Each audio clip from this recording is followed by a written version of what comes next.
Alors bonjour les amis dans une nouvelle vidéo dans notre chaîne YouTube. Si vous aimez la vidéo, n'oubliez pas à nous abonner pour que vous bénéficiez de plus de vidéos éducatives.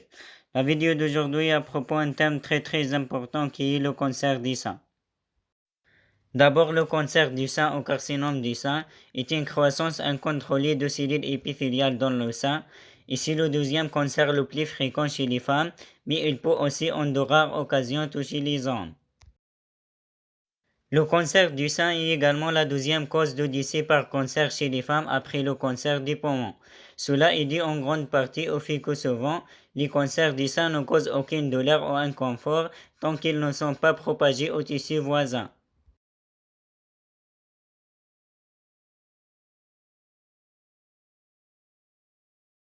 Les seins sont des glandes productrices de lait situées sur la paroi thoracique de chaque côté du sternum.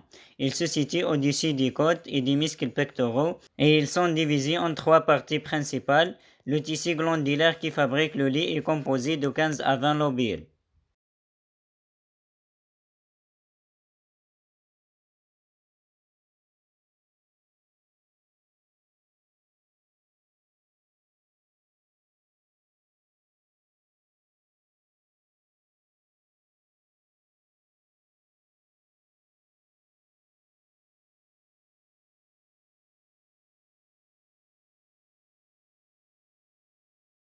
À l'intérieur de chacun de ces lobules se trouve un tas de structures ressemblant à des raisins appelés alvéoles, qui sont des glandes sudoripares modifiées, entourées d'une membrane basale composée en grande partie de collagène. En zoomant sur les alvéoles, il y a une couche de cellules alvéolaires qui sécrètent le lait maternel dans la lumière qui est l'espace au centre de la glande.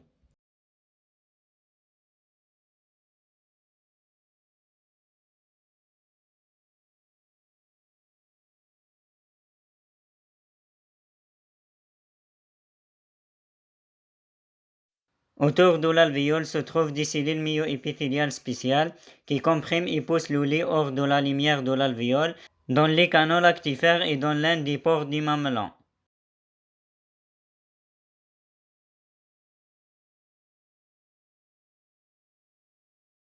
Maintenant, autour des tissus glandulaires se trouve le stroma qui contient des tissus adipeux et cela constitue la majorité du sein.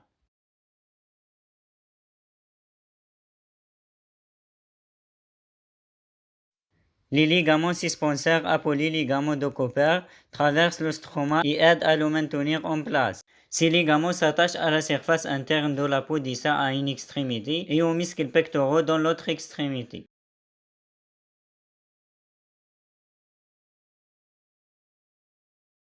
Juste en dessous de la peau au-dessus du sein, il y a un réseau de minuscules vaisseaux lymphatiques qui drainent la lymphe, qui est un liquide contenant des déchets cellulaires et des globules blancs. Ces vaisseaux lymphatiques se drainent principalement dans un groupe de ganglions lymphatiques de l'aisselle.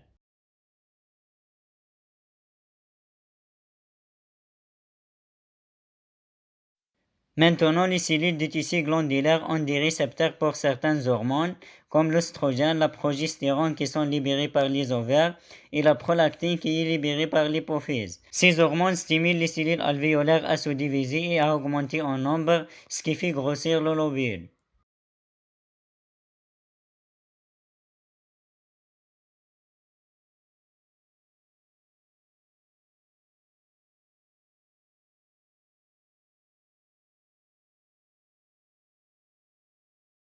Sans ces hormones, les cellules glandulaires, en particulier les cellules alvéolaires, ne peuvent pas survivre et subissent une apoptose qui est la mort cellulaire programmée.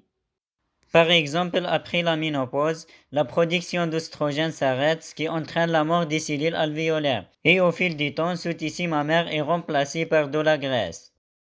Pendant le cycle menstruel, il y a une augmentation de la sécrétion d'oestrogène et de progestérone par les ovaires, et juste après la menstruation, cette sécrétion diminue.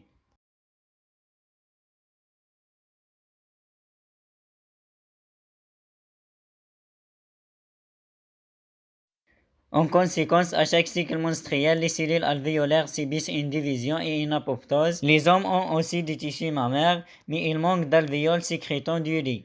Chaque fois que les cellules se divisent, il y a une chance qu'une mutation génétique se produise et une mutation peut conduire à la formation de tumeurs. Ainsi, avec plus de cycles menstruels, il y a un risque accru de formation de tumeurs. C'est pourquoi il existe un risque accru de cancer du sein avec des éléments qui augmentent le nombre de cycles menstruels, comme l'âge précoce de la ménage, qui est le premier saignement menstruel, et l'âge tardif de la ménopause.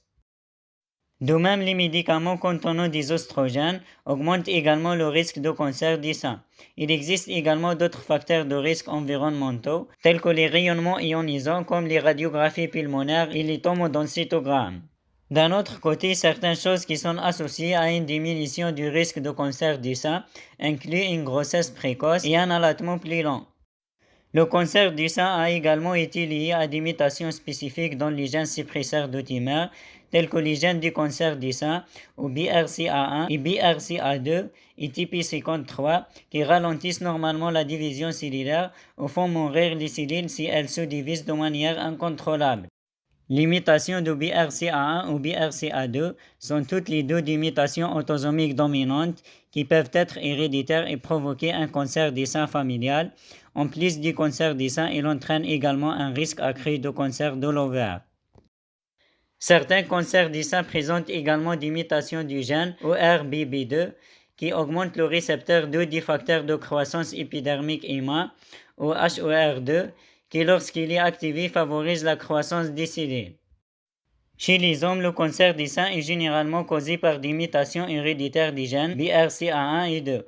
Une fois qu'une mutation cancérigène se produit, la cellule affectée, qui est le plus souvent une cellule épithéliale qui tapisse les canaux ou les lobules, commence à se développer et à se répliquer de manière incontrôlable, formant une tumeur. Cette tumeur, également appelée carcinome in situ, est initialement localisée dans la membrane basale des alvéoles et peut être de deux types. Le premier type est appelé carcinome canalaire in situ, ou CCIS, et c'est là que les cellules tumorales se développent de la paroi des canaux jusqu'à la lumière.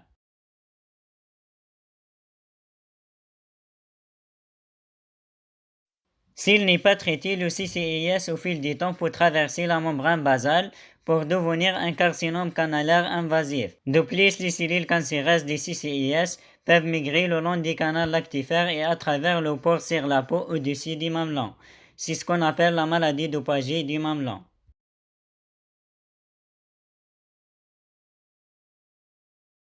Ces cellules cancéreuses libèrent une substance appelée facteur de mobilité qui les aide à pénétrer et à s'installer entre les cellules épithéliales squameuses. Au fur et à mesure que les cellules cancéreuses pénètrent dans l'épithélium, il y a une inflammation qui fait sortir le liquide extracellulaire par des lésions cutanées. Ce liquide sèche ensuite et forme des croûtes à la surface de la peau. Le deuxième type est appelé carcinome lobulaire in situ, ou CLIS, et c'est là que des grappes de cellules tumorales se développent dans les lobules, sans envahir les conduits, provoquant l'élargissement des alvéoles affectés.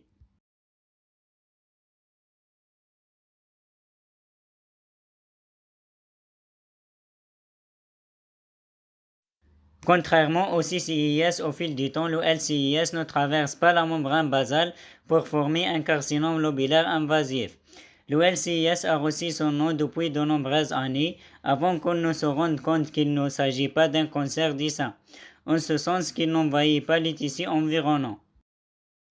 Tout comme les cellules alvéolaires saines, certaines cellules cancéreuses du sein possèdent des récepteurs hormonaux qui leur permettent de se développer en présence des hormones. En fonction du type de récepteurs hormonaux, les cancers du sein peuvent être divisés en trois types principaux. OR, c'est l'abréviation de récepteurs des oestrogènes. Le premier type est le carcinome OR positif et HOR2 négatif, qui est le plus courant. Et le deuxième carcinome est HOR2 positif et OR positif ou négatif. En ce qui concerne le troisième type, est le carcinome OR négatif et HOR2 négatif. Le cancer du sein peut entraîner quelques complications. Premièrement, la tumeur provoque une inflammation locale qui endommage les ligaments suspenseurs et les canaux lactifères, entraînant leur fibrose. Ensuite, le cancer peut envahir les tissus voisins, comme les muscles pectoraux en dessous et la peau au-dessus. Les cellules cancéreuses peuvent également pénétrer et bloquer les minces vaisseaux lymphatiques, ce qui provoque l'accumulation de lymphe dans l'espace interstitiel. Normalement, cette accumulation d'eau liquide provoquerait un gonflement, mais la fixation du ligament suspenseur ne permet pas à la peau de s'étirer. Ainsi, la peau devient épaisse et capitonnée, comme une peau d'orange. Appelée aspie peau d'orange, enfin les cellules timorales peuvent se propager via le sang vers la colonne vertébrale, le cerveau et les os, ou la lymphe vers d'autres sites comme les ganglions lymphatiques axillaires et l'autre sein. Chez les hommes, le tissu mammaire est très mince, ce qui facilite la propagation du cancer au tissu sous-jacent.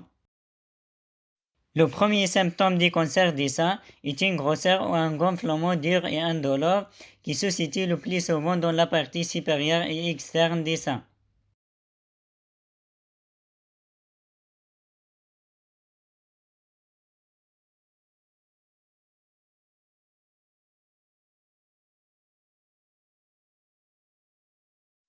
De plus, il peut y avoir un gonflement sous les selles. Si le cancer s'est propagé au ganglion lymphatique axillaire, le sein devient immobile et fixe, ou collé à la paroi thoracique en raison de l'infiltration, si les cellules cancéreuses se propagent dans les muscles pectoraux.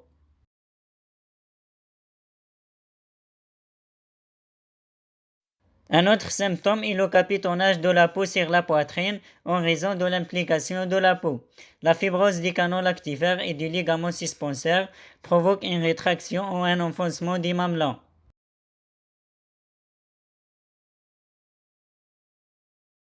Lorsque la maladie d'Opagée est présente, elle peut provoquer des démangeaisons, des rougeurs, des croûtes et des écoulements du mamelon. Le diagnostic du cancer du sein commence généralement par la sensation d'une grosseur dans le sein. Le cancer du sein peut être traité efficacement lorsqu'il est détecté tôt au cours de la maladie. C'est pourquoi un dépistage régulier par mammographie, qui est une radiographie du sein, est effectué chez les personnes à haut risque. De plus, une imagerie par ultrason et IRM peut être effectuée pour détecter la tumeur.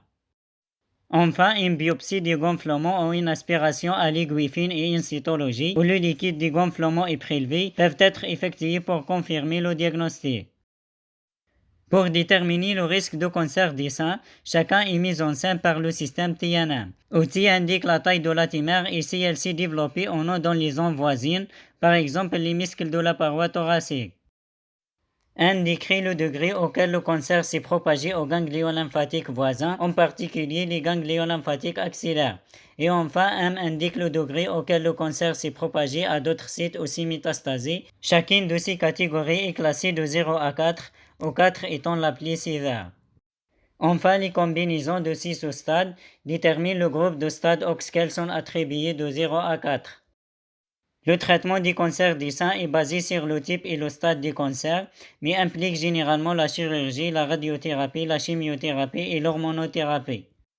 Les tumeurs localisées sont retirées chirurgicalement par mastectomie partielle, où la partie affectée est retirée, et les tumeurs plus grosses qui se sont propagées au tissu voisin sont retirées par mastectomie totale, où tout le sein est retiré. De plus, les structures voisines comme les ganglions lymphatiques peuvent également être retirées si le cancer s'est métastasé.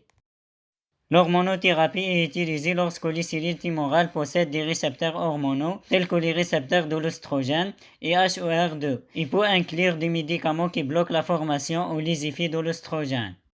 Alors, pour résumer rapidement, le cancer des seins ou carcinome des seins est la croissance incontrôlée de cellules épithéliales tapissant les canaux et les lobules des seins. Le cancer des seins commence généralement par un carcinome in situ, qui peut être soit un carcinome canalaire in situ ou CCIS, qui est localisé dans les canaux, soit un carcinome lobulaire in situ ou CLIS, qui est localisé dans les lobules. Au fil du temps, le carcinome in situ peut envahir la membrane basale pour devenir un carcinome invasif impliquant les canaux et les lobules. Le dépistage du cancer du sein par mammographie est effectué pour la détection précoce du cancer, qui peut être traité par diverses options de traitement, notamment la chirurgie, la radiothérapie, la chimiothérapie et l'hormonothérapie. Et c'est tout pour la vidéo d'aujourd'hui. Au revoir dans les nouvelles vidéos.